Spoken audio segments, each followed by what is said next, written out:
Nagtulong-tulong na po lahat. Utilizing whatever is left, maximizing and utilizing it properly. At siyempre, maraming salamat, UNEL Waste Management. I hope to the next leaders of this city, always be reminded of our history.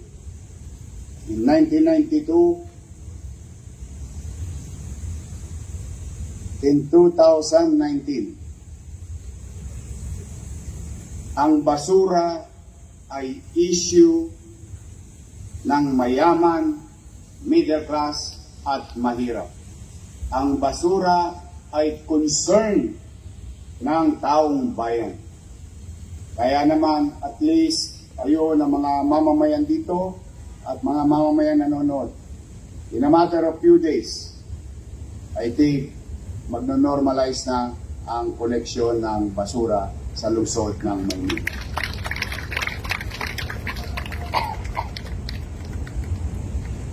One problem down. Then we go to the next.